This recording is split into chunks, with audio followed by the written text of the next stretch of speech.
Mic check 1, 2. First mic. First mic. Yeah.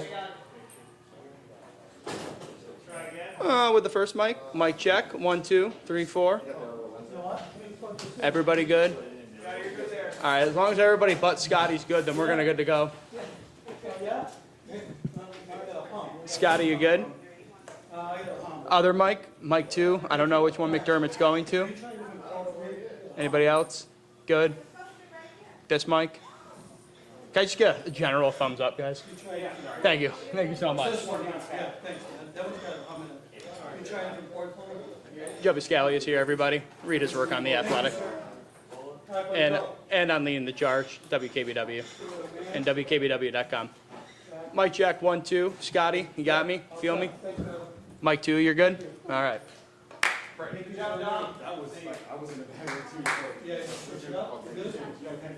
There's about 8 bad ones and 2 good ones.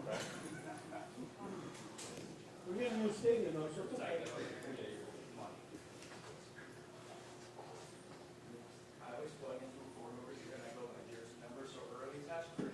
Third is all pro.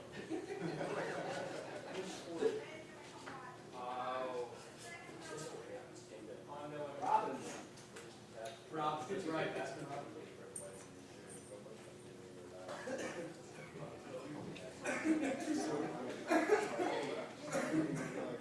If I stand right here, my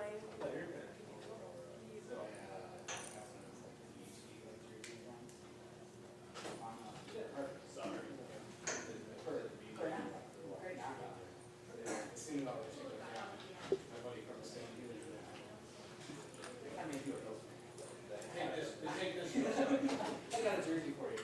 Put it out here.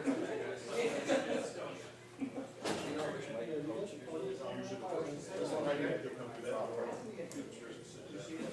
Thank you so much. Take it. Thank you very much.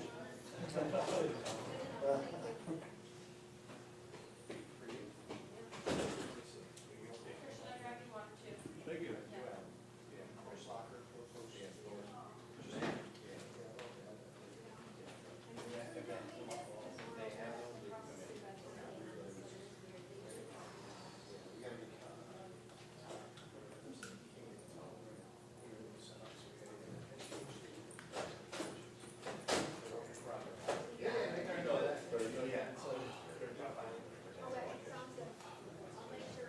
Wasn't cold out there. Certainly wasn't.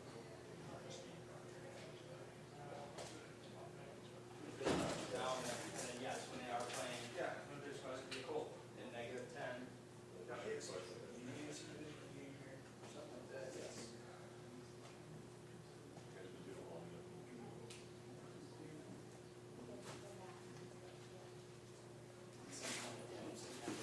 Perfect, like 72 degrees. Nice little breeze. It's gonna be too good for us.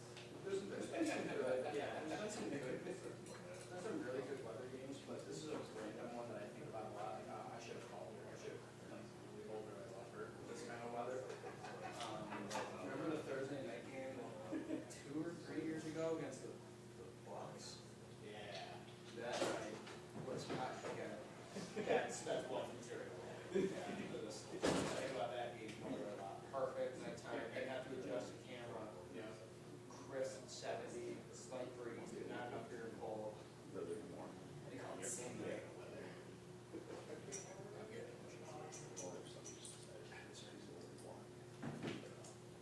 You're like one of the only people who has station there for the entire 2 years. Bitch about it. 72 is something. I was like, yeah. Sometimes it's nice to have to rain. Or all 4 seasons kind of mixed in. Yeah. The fact that it's winter and like, oh no, they went from 72 to 70. I feel like I need a hoodie. Call BS on myself there.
guys remind me to take over our chair here. Thanks. Very good, very good leadership.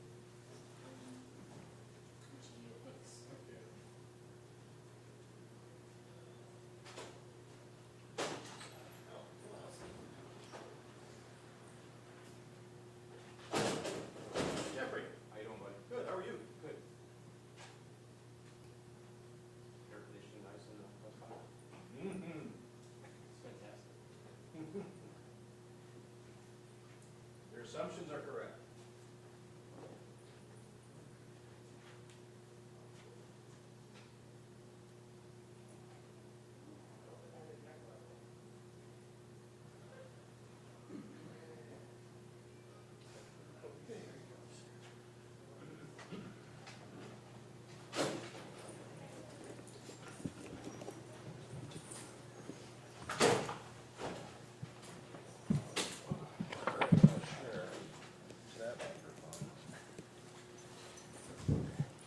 Nice to see you also, Tim. What's that? I said, nice to see you also. Always nice to see you.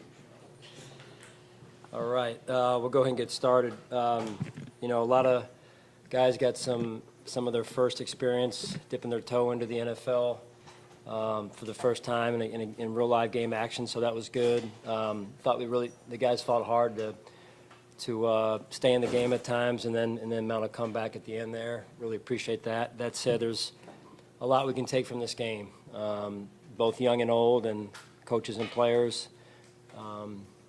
So that's really where you start with it. You go and look at the film, and there'll be a lot to go through tomorrow when we get together. Update on James. That's probably a question you guys have. James and I had a good conversation yesterday.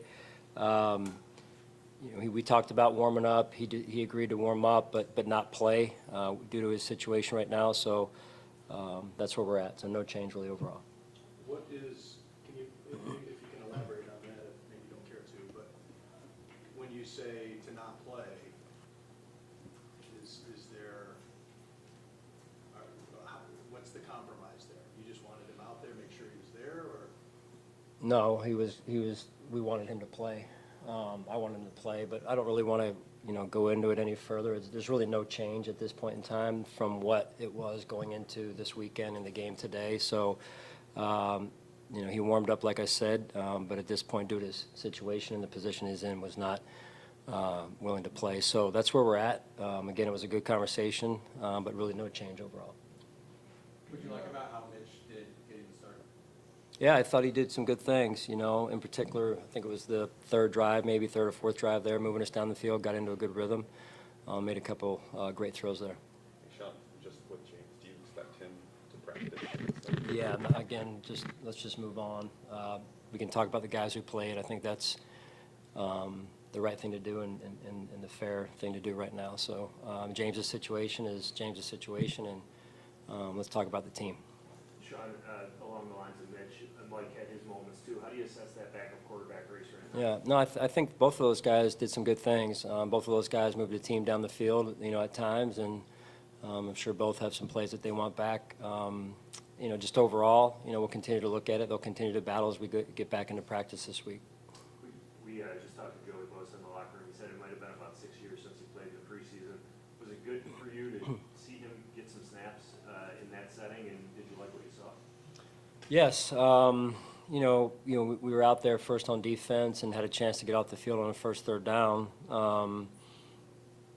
Bigger picture now, but specific to Joey, I thought it was good that he got out there. It really was, and same for our ones, get out there, get their kind of minds right and minds around, hey, playing and getting into warm-ups and going out there, getting some maybe pregame jitters going, and that's the ramp up to the season here. So as you could tell, we got a lot of work to do. I thought Joey again did some good things there. It looked like in the run game in particular on a couple plays, and I appreciate him being the pro that he's been to this point and going out there and playing.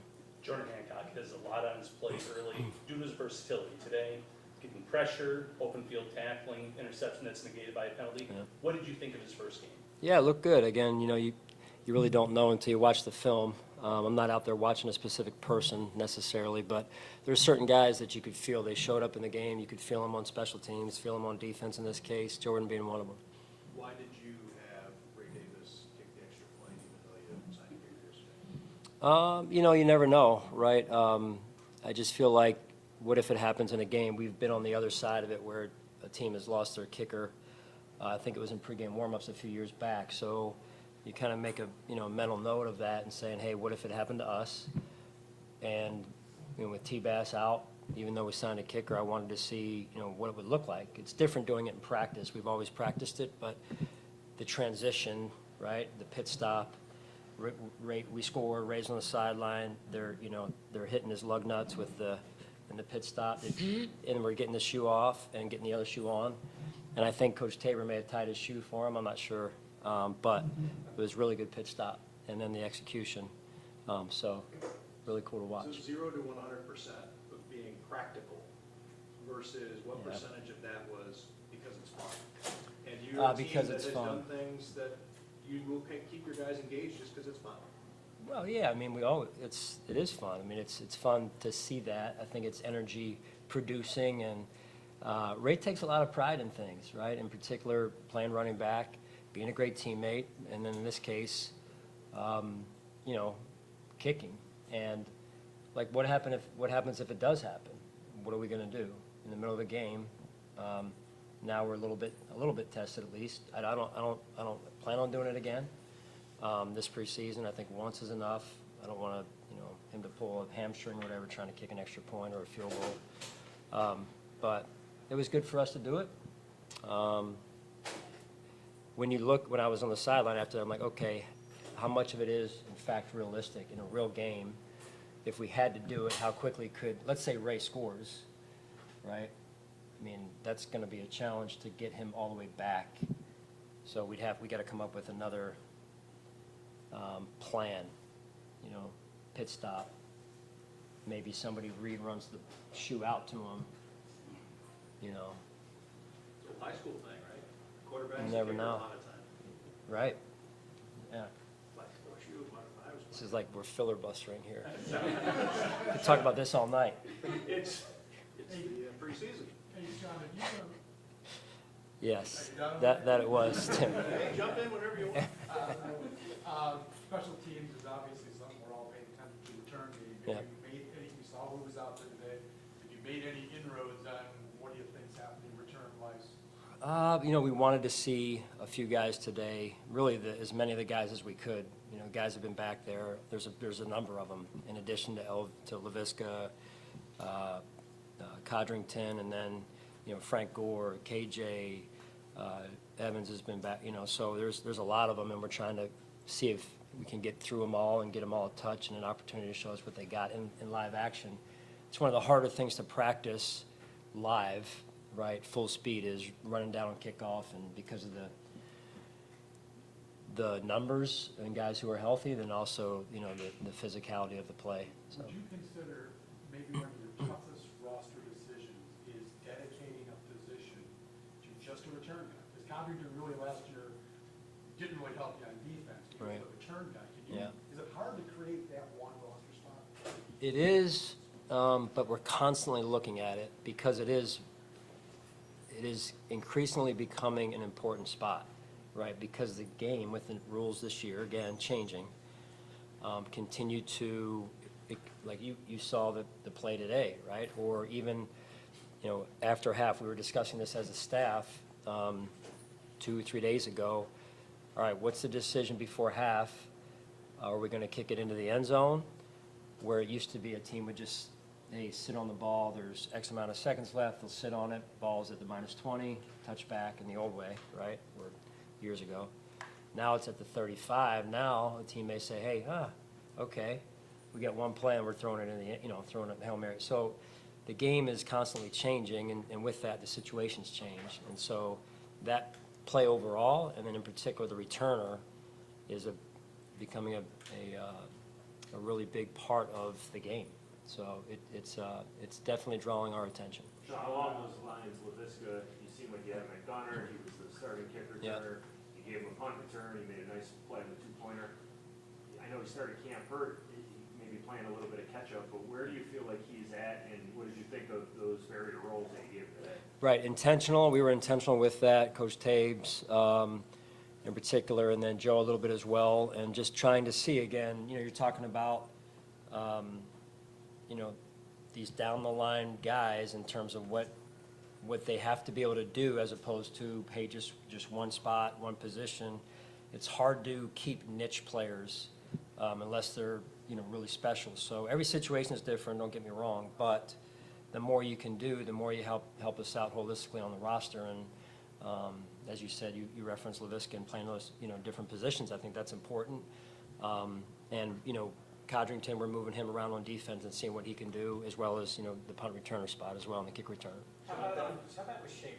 Because he keeps making plays, you Yeah. talked about him, and then you got him out in some teams. Can he help Yeah. you in special teams and help himself in that case? Yeah, that's going to be big for Shaves. We feel like we know what he can do, out at wide out and things, and he continues to show us that. And it's okay now. How good can you become on special teams, and what phases or how many phases can we get out of you? Again, just in terms of versatility and the value overall.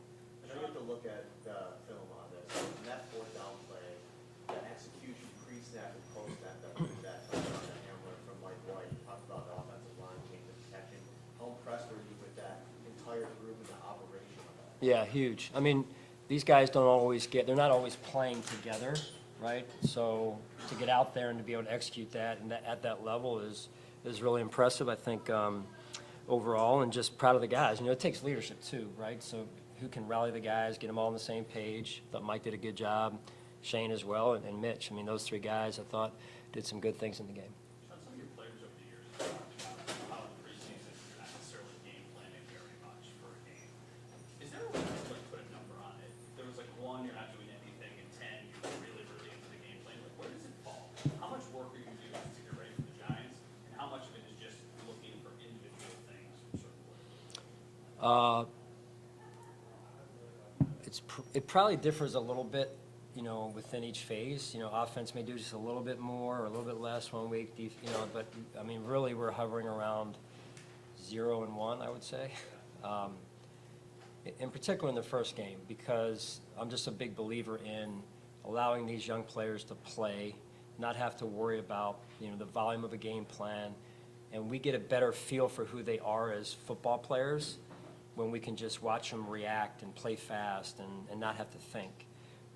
We'll move on from here and graduate a little bit, but even still, I mean, we don't do a lot. Every team's a little bit different. We don't do a lot as it relates to game planning in the preseason. And it sounds intentional, right? It almost sounds like you want to see how they react without knowing exactly what the plan is. Without knowing it's how they react. Yeah, I mean, without having to balance a game plan on their shoulders, but there is an element of, hey, what can they handle game plan wise?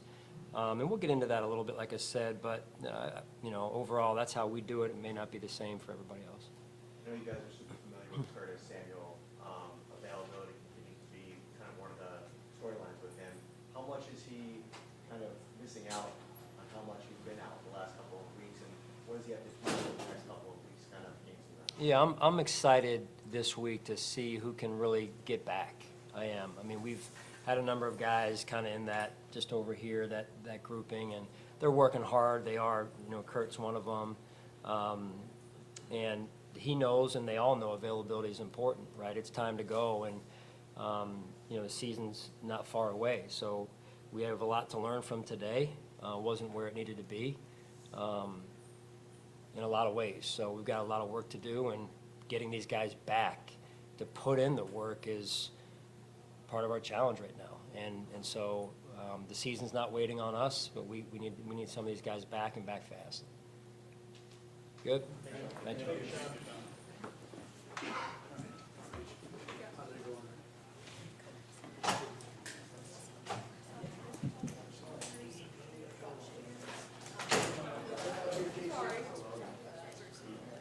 It randomly popped up on Facebook, and I'm like, this is.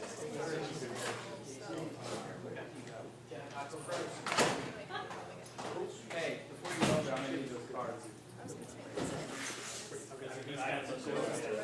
Yeah.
Check, John Scott.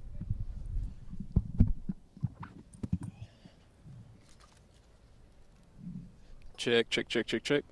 Acosta.